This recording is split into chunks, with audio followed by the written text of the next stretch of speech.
Gue ini masih orang yang lumayan kolot mindset juga. Jadi kemarin tuh ketika gue dari pacaran sama dia, di otak gue tugas gue adalah punya kendaraan, bayar pernikahan, dan beli rumah semua on me. Jadi di otak gue maunya semuanya gue. Tapi gue akan ngomong ke dia, kalau ternyata rezeki gue gak nyampe situ, yang gue lakukan sekarang tiap bulan adalah jadi itu duit spare bisa mau dipakai strategi apapun bisa. Jadi ketika lifestyle gue juga naik tapi saving ratio gue bisa keep segitu terus, ruang gerak gue banyak banget. Jadi gue gak usah terlalu pusing strategi, pak. Jadi hutang gak ada, saving ratio besar, cash flow lancar. Apa yang mau distrategiin? Dari nol. Ini kok agak beda ya. Kita mau ngebedah mindset cowok dan cewek dalam atur duit dan investasi. Gokil. Kenalin dulu dong. Nah, kali ini kan gue di belakang kamera nih, karena kita kedatangan tamu spesial yang adalah Dita Mandasari. Halo semuanya. Karena kalau tiba-tiba gua sama Theo lagi, nanti cowok sama cowok banyak yang protes. Makanya kita datangkan sosok wanita yang tidak asing, yaitu istri Theo sendiri. Daripada Billy kita bikin kecewe-cewean ya. Waduh, bahaya itu. Ya ini bini gua, guys. Kenalan dulu ya, ini slash Halo PA juga semuanya. yang ngurusin brand deals ya. Sisanya mengurus rumah tangga. Oke, kita mau langsung ngebedah aja nih ya Teh sama Dit tentang mindset cewek dan cowok, meskipun kalian suami istri, dalam atur duit dan investasi. Pengen tahu dulu, sebetulnya cara kalian atur duit itu sama atau berbeda sih? Dari Theo dulu, boleh dari Theo dulu. Beda lah, Pak. Bedanya gimana? Satu ngatur, satu nggak atur. Nggak ya. Jadi gini, teman-teman disclaimer dulu. Ini gue sama Dita nih kan berelasi 13 tahun. Pacarannya 8 tahun, nikah ini tahun kelima. Berarti logikanya kita pacaran kan dari usia berapa tak ya? 19 Dari ya? 19 tahun. Dari 19 tahun. Jadi konteks dulu nih. Dari 19 tahun. Nah kalau gue kebetulan memang dari dulu kan sudah diberikan Tuhan tanggung jawab berlebih untuk membayar kuliah dan sebagainya. Jadi otomatis pas pertama kali ketemu Dita, habit keuangan gue itu sudah jadi duluan. Bahkan pertama kali kenalan gue udah sharing tabungan gue berapa ya? Udah langsung nominalnya berapa? Iya. Sakin kayak ibaratnya lu bisa terima gak nih kondisinya? Kalau bisa nih gue ada segini, ya ayo kita bangun bareng. Kayak gitu. Itu kalau dari gue. Oke, kalau dari Dita gimana? Sebenarnya mungkin ya balik lagi ya sifatnya berproses gitu loh. Jadi yang memang kita juga udah diskusi, maksudnya untuk kedepannya tuh seperti apa. Cuma memang akan berubah seiring ininya sih. Kayak maksudnya sekarang perkembangannya seperti apa, role-nya pun juga disesuaikan gitu. Sama mungkin ini kali Bil yang bisa ditambahin. Cara ngaturnya akan beda karena the goals-nya beda. Oke, bisa di elaborate nggak? Gue ini masih orang yang lumayan kolot mindset juga. Jadi kemarin tuh ketika gue dari pacaran sama dia, di otak gue tugas gue adalah punya kendaraan, beli kendaraan, bayar pernikahan, dan beli rumah semua on me. Jadi di otak gue maunya semuanya gue. Tapi gue akan ngomong ke dia, kalau ternyata rezeki gue gak nyampe situ, lu oke gak untuk kita sharing cost-nya? Makanya gue heavy banget di saving dan investment. Karena pengeluaran terbesar cowok menuju pernikahan ya 3 itu kalau merintis, Pak. Kan orang tua gue especially juga kan ada keterbatasan ya. Jadi nikah bayar sendiri, mobil bayar sendiri, rumah beli sendiri. Jadi heavy saving dan investment gitu. Nah tapi dari awal ketemu Dita ya udah ngobrolnya kayak gitu. Jadi Dita juga terpancing untuk ngatur duit, jaga-jaga. Theo gak kena nih. Dia bisa cover. Gitu. Bener kan ya gitu ya? Iya, memang dari awal kalau dari Theo tuh udah kayak oke, goalnya dia pengen bisa tackle ini gitu. Jadi tugasku adalah lebih ke saving just in case gitu. Gitu sih. Oke, jadi sekarang gimana cara kalian manage keuangan dalam keluarga? Kan kalian udah suami istri nih ya. Gimana cara manage? Langsung ketawa Dita. Gimana cara manage-nya gitu? Ya silakan. Jadi gini, Jubir kita. jangan lihat yang sekarang. Yang sekarang itu ya memang gue sebagai cowok yang kita udah berelasi 13 tahun, jujur gue memang pengen dia punya tie-tie life. Gue memang, ya kan lu tahu sendiri ya Bil ya, dia sudah resign, dia tiap hari udah lebih fleksibel. Tugasnya membantu brand deals gue, sisanya sebenarnya kan gue mendukung karir dan apapun yang dia mau lakukan gue full support, gue provide semua. Dan semua yang penting atau besar untuk masa depan lu udah gak usah mikir, semua udah on gue.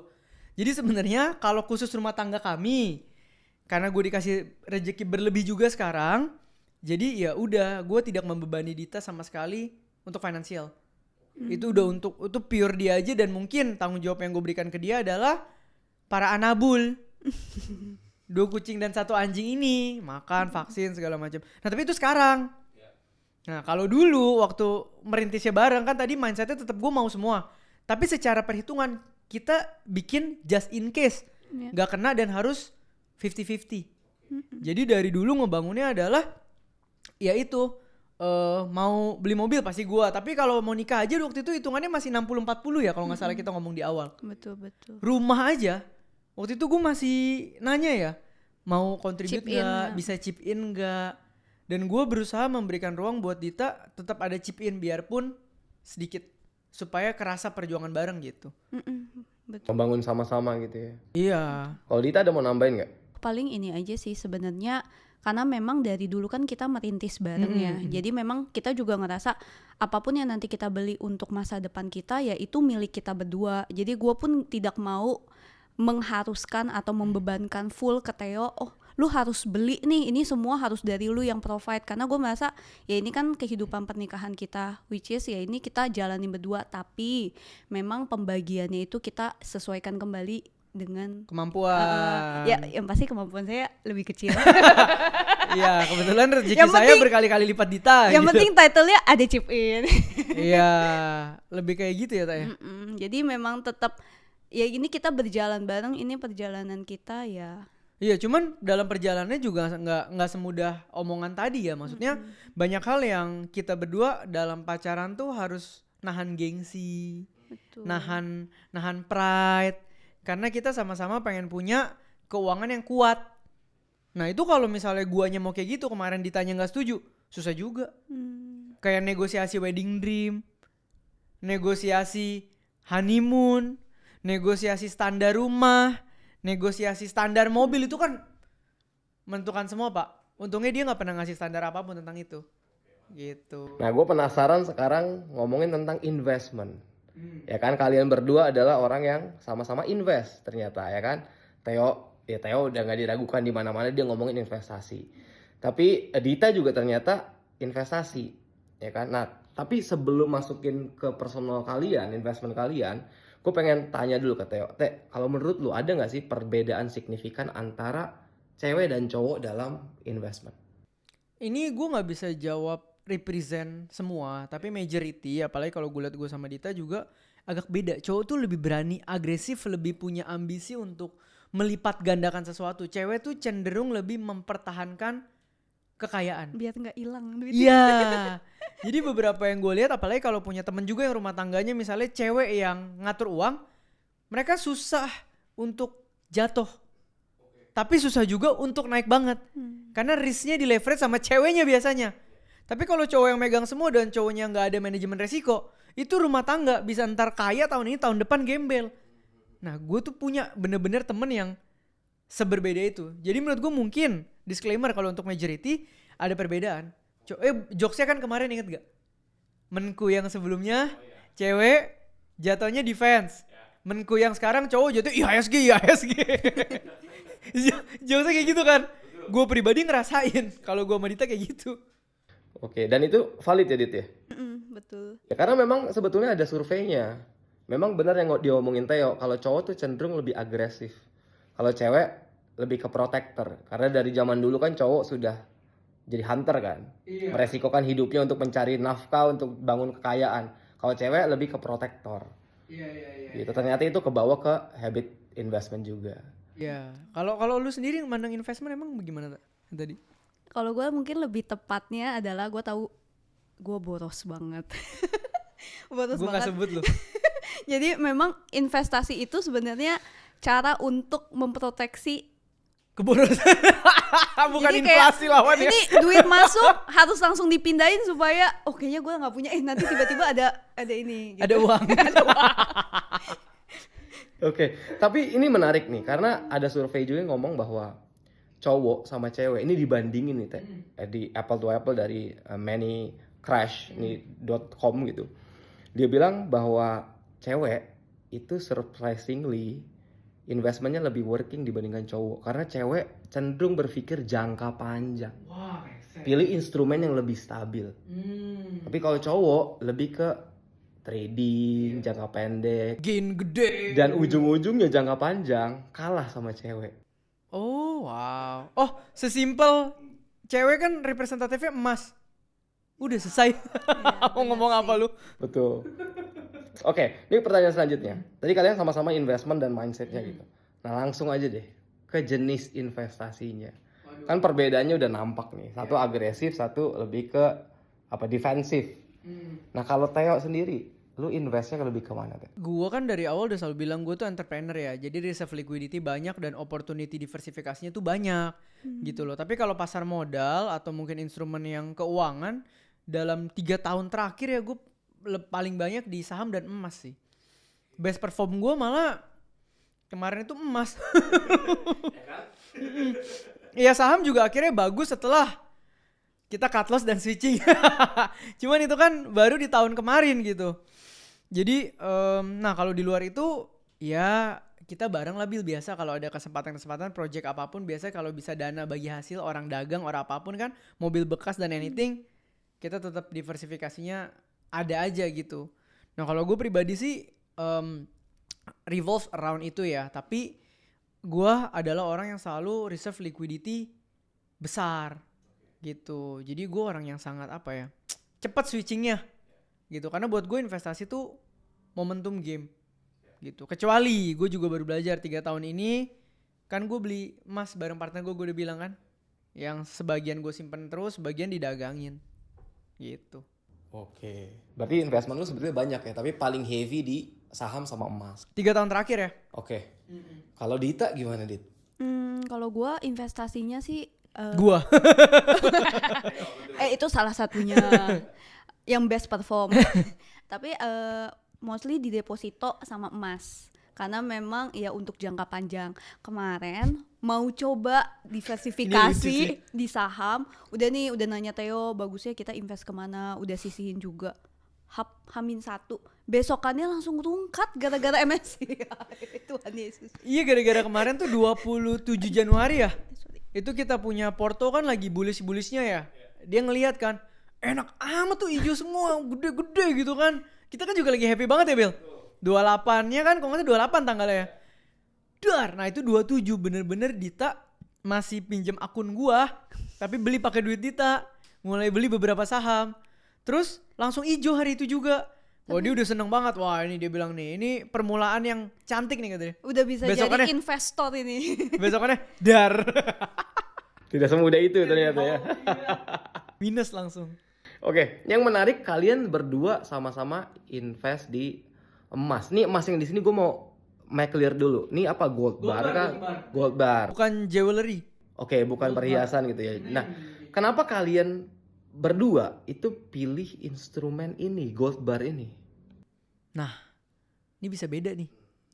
Kalau gue pribadi sebelum 3 tahun ini dan kaget melihat return emas, gue pribadi sebetulnya bukan tipikal orang yang dollar cost averaging emas. Gue bukan tipe orang yang tiap bulan beli emas, enggak. Dan waktu itu kenapa gue beli emas cukup banyak?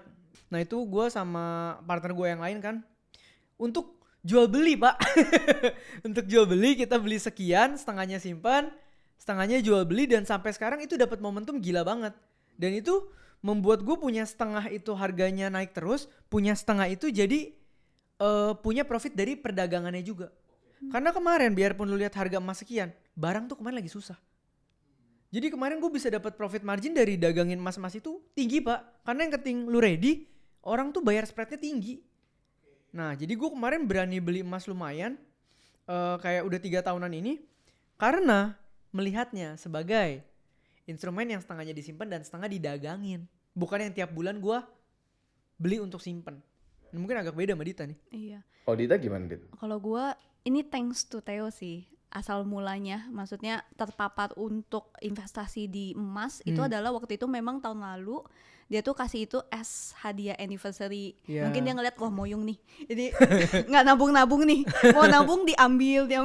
Jadi mikirnya coba invest di emas kan, memang kalau gold bar itu juga kayak maksudnya kan ya gampang dijual, tapi kan nggak bisa dijual saat itu juga ya. Jadi memang untuk disimpan, dan juga kemarin juga mikirnya gold bar itu kan maksudnya kita simpan sekarang nggak akan mati, bahkan kayak nanti berpuluh-puluh tahun lagi gitu misalnya. Jadi menurut gue lebih cocok untuk invest di emas karena memang lebih stabil, dan juga memang goalnya itu adalah mungkin nanti ketika punya anak atau apa itu bisa diturunin gitu. Jadi lagi bangun habit dia saving sekaligus investasi, Pak. Kan gue beliin dia emas itu terakhir aja gue udah untung lumayan oke, itu returnnya itu masih 1,6 harganya gue beliin dia loh. Iya, sekarang udah. Gue beli kan udah way before lagi. Kemarin beliin dia 1,6 ya tak ya? Iya. Sekarang kemarin aja hitungannya udah hampir beggar loh, yang pas nyentuh angka 3. Nah, gara-gara itu dia juga jadi semangat, tiap bulan dia sisihin uang, beli segram. Nah, terus secara psikologi cewek tuh lucu. Kalau malam-malam suka buka kotak, liatin masih satu-satu dia sebanyak apa, atau beli albumnya atau nggak, yang taruh-taruh. Karena bisa dipegang kan, ada fisiknya. Ya kalau cowok kartu Pokemon ya. Kalau kita album emas. Itu kenapa ya emas sama apa gold bar sama kartu Pokemon tuh naik harganya ya? Jadi pegang, Pak. Nggak bisa dipegang ya, kalau saham kan nggak bisa dipegang ya. Iya Kita tuh suka jadi kolektor. Jadi kayak makin banyak atau apa. Iya, ada psikologinya juga kali kalau Dita gue lihat. Jadi kesenangan dia sekarang tiap beli segram gitu. Tuh, dan gold bar itu kan sama cewek kayak kesannya identik gitu kan, cewek emas gitu. Iya, dan apa ya? Biarpun gold bar sangat liquid, maksudnya lo bisa jual anytime, tapi kalau buat cewek, mereka tuh selalu ada prinsip uang atau harta yang masuk tidak akan keluar, Pak. Lo pasti ngerasain namanya lo transfer istri lo, masuk tuh nggak mungkin keluar. Sama kayak mereka udah lihat fisik tuh gold bar, mereka mau jual untuk kurangin jumlahnya. Ada rasa hati yang nggak rela gitu. Tahu nggak lo? Jadi maunya tambahin, banyakin. Jadi ya bagus juga sih. Karena kehilangan ya, kalau ada rasa kehilangan gitu ya. Lucu sih itu. Nah terus pertanyaannya gini, gold bar ini kan ya ada banyak, ya kan? Gimana cara kalian pilih gold bar? Let's say misalkan brand deh, ngomongin brand. Brand yang kalian pilih dalam gold bar ini apa? Nah kalau gue sih sama Dita sekarang banyak pakai UBS ya. Soalnya kita tuh kan rumahnya di BSD. Jadi kalau kita mau beli tinggal ke mall paling deket, Aeon. Ada store-nya, dan dia tuh di mana-mana store-nya, apalagi kayak 2 tahun ini ya. Store lagi banyak banget, jadi jauh lebih gampang. Dan gimana pun supply-nya ada. Ada supply baru bisa dibeli gitu. Iya, kalau lagi nggak ada barang kan kadang ya mau ngomong apa gitu. Jadi kita sekarang sering banget kalau lagi di Aeon tiap bulan nabung lewat. Kalau gue liatnya kartu Pokemon. Atas bawah tuh ya kayaknya. Iya store. Nah, kenapa gold bar yang gue punya ini guys? Ini dari UBS. Ini penting nih. Karena yang pertama, UBS itu adalah brand emas lokal besar dan terpercaya. Udah lama ya, kalau nggak salah udah 45 tahun ya. Dan dia fokus di emas fisik dan lifestyle investment. Udah gitu di UBS itu mereka punya prinsip gold is gold. Emas ya tetap emas. Jadi harga jual beli nggak akan terpengaruh di luar aspek barangnya itu sendiri. Jadi selama packagingnya nggak rusak dan QR code-nya bisa di-scan, itu nggak akan merusak harga jual emasnya. Yang kedua, nilai jual gold bar UBS ini juga tidak dipengaruhi oleh desain lama dan desain baru. Jadi kadang suka ada perubahan tuh. Nah, jadi mau dia desainnya reguler atau collectible, mau logo lama atau logo baru, nilai buyback-nya pada dasarnya tetap mengacu ke harga emas di hari itu. Jadi bukan berdasarkan ke desain atau tahunnya. Nah, jadi jangan sampai nih kita mikir kalau gara-gara desainnya beda, wah nilai buyback emasnya juga jadi beda. Enggak. Selama gold barnya kadarnya sama, mau dicetak tahun berapapun, nilainya bakal mengikuti harga buyback saat kita jual hari itu. Nah, selain itu kelebihan mereka tuh SDT, Secure, Design Driven, dan Teknologi Backed. Yang pertama tuh Secure. Kemasannya rapi dan aman plus sertifikasinya jelas. Terus dia tuh design driven, lebih stylish, adaptif, dan variatif. Nah kalau cewek nih Bill, biasanya kan lebih suka barang-barang yang kelihatannya modis dan estetik ya. Nah selain buat investasi doang, si gold bar ini tuh sekarang tuh udah design driven banget. Jadi cocok buat gift, misalnya pacar lagi ulang tahun, lu tuh bisa kasih gold bar gini. Kayak anak lu aja waktu itu mau kasih gue kasih gold bar kan. Nah abis itu yang terakhir ini adalah teknologi Backed. Artinya apa? Ada aplikasinya si UBS Gold. Bisa cek harga emas, update info pasar, dan info produk anytime. Cara belinya gimana? Gampang banget. Ini tuh ada official store kurang lebih di 30 toko dominan di Jawa. Online-nya bisa lihat website UBS Lifestyle. Di e-commerce juga lengkap. Shopee, Tokopedia, Blibli, Lazada semuanya ada. Oke, sekarang gue penasaran. Gue pengen tahu dari cara kalian ngelola investasi. Ada gak sih hambatan-hambatan tertentu gitu? Waduh. Di dalam manage investasinya, milih investasinya. Jujur manage uang dan manage investasi ini sama-sama susah. Kenapa? Karena kalau buat gue kan background gue merintis bener-bener nol ya. Orang tua ya ada nyisain hutang ya kan. Tapi itu juga puji Tuhan udah beres gitu. Jadi dari awal ketika menjalani itu hambatannya banyak. Especially harus menyangkal diri ya. Kayak harus melawan keinginan diri sendiri gitu ya. Jadi dari awal ketika berelasi sama Dita, rasanya kepentingan ego dan harga diri gue atau gengsi gue sebagai cowok tuh gue taruh paling bawah terus. Untuk prioritas penggunaan uang. Oke, gimana maksudnya? Jadi ketika misalnya, gue sebetulnya bisa beli mobil yang lebih bagus. Tapi waktu itu mobil pertama gue beli Brio. Kenapa? Karena spread sisa uang hasil beli mobilnya, gue harus putar lagi jadi likuiditas bisnis dan investment. Begitu ketemu lagi, oh kita mau jalan-jalan waktu itu. Sebenarnya gue bisa ke jalan-jalan ke Jepang dari periode itu. Nggak bisa. Gue harus pilih setidaknya Bali. Spread keinginan ke Jepangnya. Gue simpen lagi buat apa? Buat nanti nikah, rumah, investment, bisnis. Karena jujur, ngerintis itu butuh likuiditas yang sangat besar. Karena semuanya kita nggak bisa minta. Kita harus punya dan mempersiapkan. Jadi hambatannya, melawan diri sendiri selama bertahun-tahun tuh capek banget. Selama 13 tahun ini mungkin Dita, gue gak tahu udah berapa kali ngomong ya. Teh lu cari duit nikmatin lah. Teh belilah buat diri lu. Teh apa enggak. Yang terbiasa dilakukan sama perintis kayak gue dan sandwichian adalah buat kepentingan orang kita keluar duit. Kepentingan sendiri-sendiri kita pelit. Dan sisanya kita selalu punya habit kayak, ya udah penting gue cukup aja nih. Gak perlu terlalu ini, udahlah. Yang penting buat masa depan, buat masa depan, buat masa depan. Jadi berapa kali lah udah gak kehitung Dita suruh gue nikmatin hidup. Jadi kalau lu tanya gue mungkin 3-4 tahun ini struggle gue adalah belajar menikmati hidup. Nah, Ya lu tau gue lah. struggle yang unik itu ya. Iya, jadi lebih kayak oh iya ya ternyata pakai segini sehat ya.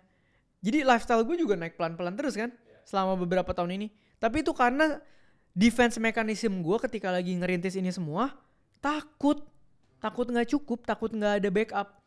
Sehingga ekstrim. Nah itu menurut gue hambatan yang mengganggu sampai ke resiko investasi. Karena gue risk averse banget jadinya. Sekarang kan kita pelan-pelan naikin. Makanya gue bisa bilang ke teman-teman semua. Profil resiko boleh naik gak? Boleh, seiring dengan perkembangan modal. Sekarang gue bisa ambil high risk. Bisa, gue beli meme coin, beli kok. Kenapa? Capitalnya sudah mumpuni. Oke, jadi strateginya bisa berbeda. Beda, hambatannya yang menentukan strategi itu hambatan pak. Berarti sebetulnya tadi profil cewek dan cowok dalam investment tidak selalu menentukan dong sebetulnya. Iya, background juga. Background juga ya. Warren Buffett juga kalau hari ini mungkin mama papanya sandwich gen dan mereka di kampung nggak kepikir juga pak beli saham. Mungkin buka warteg bahari Warren Buffett. Betul. Dan kalau di Indonesia gitu ya. Ya background lah. Ngaruh pasti sekitar gitu. Kalau dari Dita ada nggak Dit hambatan dalam investment nih? Mungkin kalau dulu karena belum terlalu ngerti dan juga mungkin juga nggak bisa disisihin terlalu banyak. Jadi memang investasinya sifatnya tuh kayak dikit-dikit gitu. Jadi maksudnya kan mungkin kita sering dengar orang kayak oh investasi returnnya berapa segala macam. Nah kalau dulu mungkin karena kita taruhnya dikit-dikit jatuhnya nggak berasa jadi kayak ngerasa ini tuh works nggak sih gitu. Nah Ini relate banget. nggak tahu nih apakah ini bisa dibilang hambatan apa enggak. Cuma yang aku bisa assure adalah nggak apa-apa sih start small. Jadi memang kayak ya maksudnya kalau buat aku pribadi investasi itu kayak anggap uang udah nggak lihat lagi gitu. Jadi yang memang udah taruh aja di situ tapi ya nanti puji Tuhan tenang lama-lama akan ini guys. Jadi nggak usah takut kalau kita start small. Mungkin lebih ke situ kali ya. Oke, mantap. Ini buat penutupan aja, penutupan. Berarti dari kalian berdua ada nggak sih kayak strategi dalam investasi sama-sama? Misalkan Theo bagian apa, Dita bagian apa gitu? Ini tiap rumah tangga customize banget balik lagi ya. Tadinya mungkin gue ada strategi. Tapi karena Tuhan kasih gue berkat cukup melimpah beberapa tahun ini buat gue. Jadi gak ada strategi gue. Jadi gue lebih kayak yang gue lakukan sekarang tiap bulan adalah saving rasio gue gede aja. Jadi itu duit spare bisa mau dipakai strategi apapun bisa. Buat apa, invest ini bisa, diversifikasi ini bisa, mau buat apa bisa. Yang gue maintain itu hanya saving rasio. Jadi ketika lifestyle gue juga naik tapi saving rasio gue bisa keep segitu terus, ruang gerak gue banyak banget. Jadi gue gak usah terlalu pusing strategi, Pak. Udah gitu segala macam yang bentuknya hutang udah lunas. Jadi hutang gak ada, saving rasio besar, cash flow lancar, apa yang mau distrategiin? Ya, tinggal beli gold bar ya. Tinggal rutin beli gold bar. Berita gampang ya, tinggal beli kan. Tinggal beli. Ya, ini anyway disclaimer ya teman-teman. Mungkin kalian lihat kayak gue jauh lebih bawel, tapi Dita itu emang introvert banget. Jadi tolong tiba-tiba jangan. Punten ya, Kok Theo teman-teman. nih ngomongnya banyak banget, si Dita dikit. Emang introvert, dia mau ngomongnya irit. Iya. Dita kita taruh di sini sebagai validator. Apakah Theo benar atau tidak? Gitu. Bullshit nggak nih gitu ya? Apakah cukup mewakilkan? Oke kalau gitu kayaknya udah cukup panjang nih podcast kita hari ini. Thank you Teh, thank you Dit. Sampai ketemu di dari nol berikutnya. Thank you.